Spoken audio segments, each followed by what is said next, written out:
What I want to do now is just sort of go through our behaviour process, and I'm sure that we all know this. I'm sure that we're pretty savvy with this. The first one obviously is behaviour in lesson. So we have a behaviour in lesson. Once we've had that behaviour in lesson, we then have lots of different things that we do, and I know it's different for everyone. Writing names on boards, warnings, the tick one. There's loads of different ways that people take that. After that, then it's moved to an alternative classroom where possible, because I know if there's loads of really, really full classrooms, that can't always happen. After that, they're then moved to the head of faculty. And then if issues still carry on, then the on-call is requested. That's my Shrek-like figure and some of the ladies over here as well. Okay? Then, obviously, once on-call comes, it can go a couple of ways. They can either be reintegrated into the lesson, or they end up in the timeout room, the behaviour unit, the blue room, Ben's room, whatever we want to call that. Okay. Once we get to this point here, there's lots of different things that we do offer as well, such as we can bring parents in if we need to. We can sit down with the pupil and the teacher and have meetings there and do a bit of mediation there. We have a blanket policy with serious incidents of use of poor language or physical contact with the teacher where they're taken fully out of circulation, emails are sent, and then we organise meetings with that member of staff and the pupil. Okay, so that's sort of a bit of an overview of how we support you.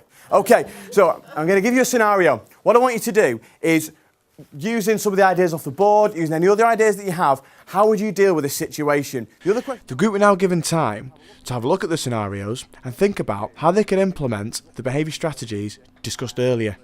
They were also asked to consider how they could preempt the escalation of the behaviour and minimise disruption to learning. That one, thank you very much. And I'm going to give you about 5 minutes on this. Just have a bit of a discussion, see what you think.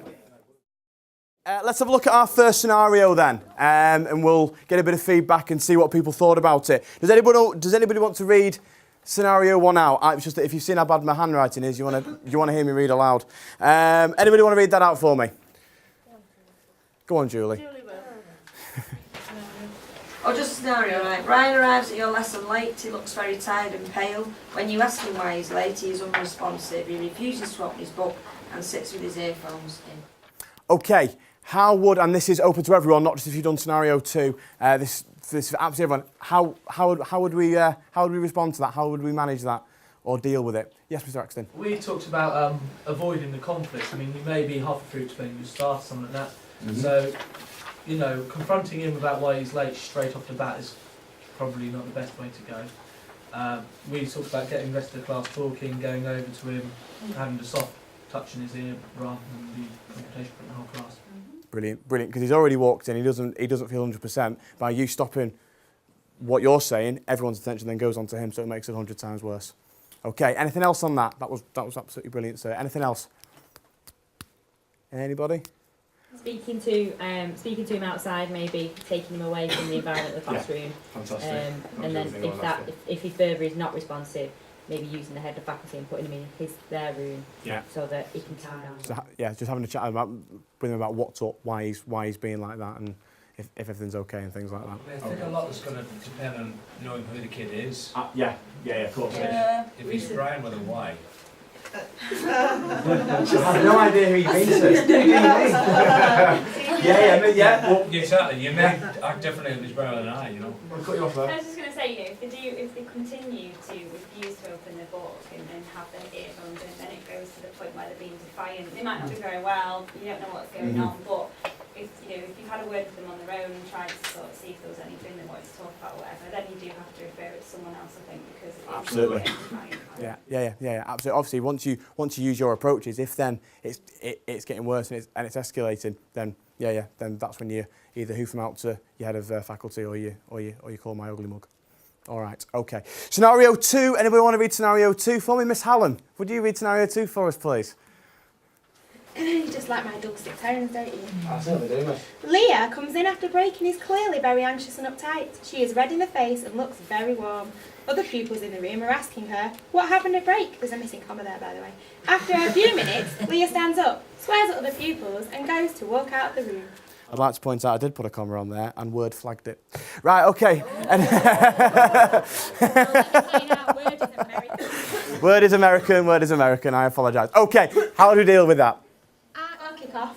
I would, if it was in my room, and I would tell them to sit in my office for 5 minutes.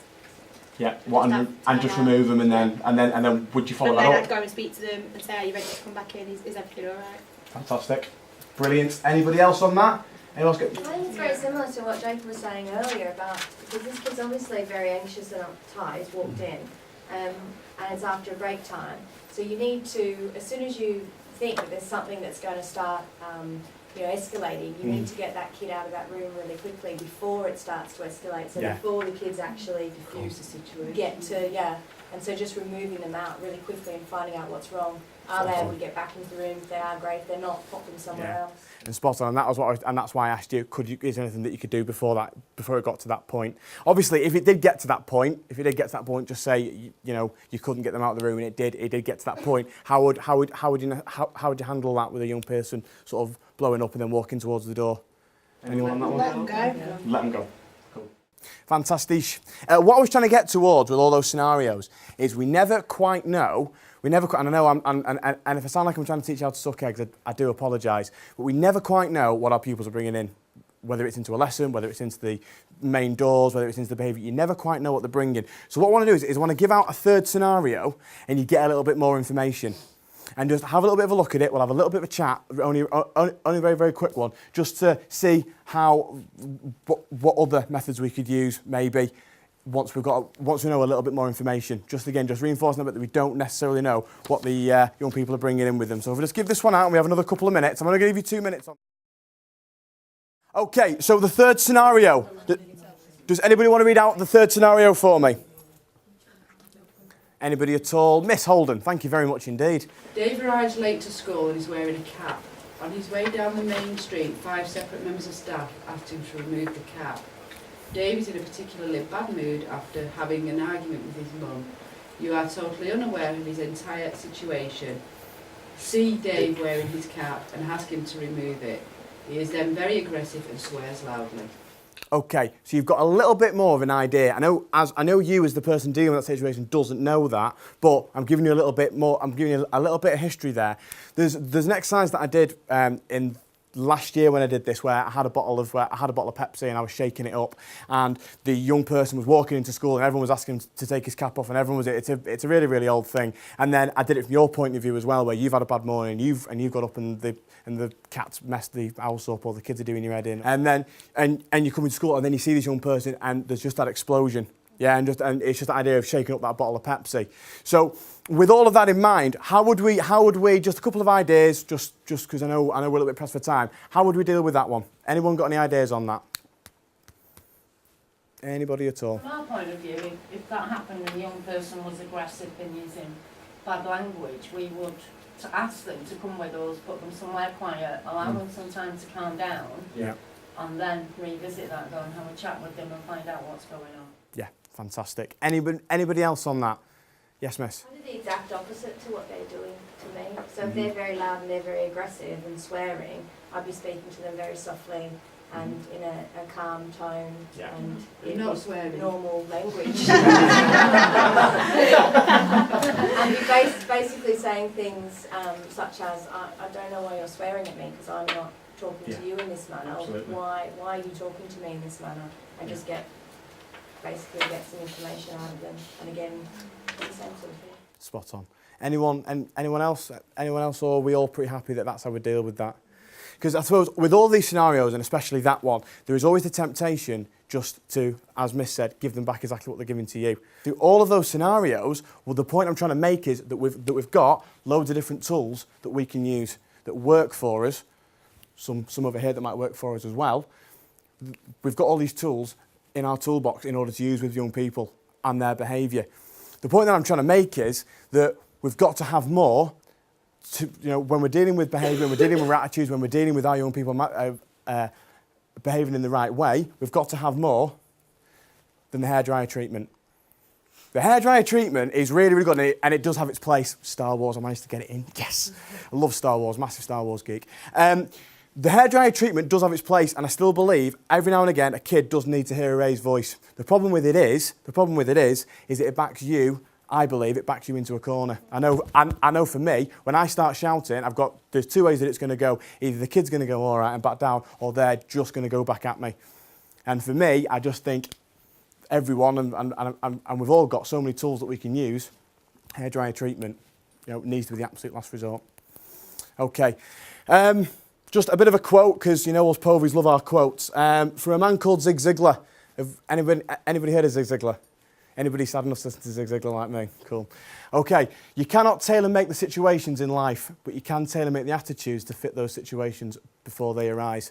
And I think pretty much that sums up what I'm about, certainly when I come into school. And that's certainly something that I try to live by. Because like I said at the start, I don't believe behaviour management is necessarily my title anymore. Like I say, I think we're dealing a lot more with attitudes. And certainly when I came, things were very, very, very different. And we certainly need to move away from this kind of behaviour management. When we asked Reebok to send us Terry Tate, some people thought we were crazy. But I'm a firm believer in paradigm breaking, outside the box thinking. Hey, buddy. Break was over 15 minutes ago, Mitch! And since Terry's been with us, our productivity has gone up 46%.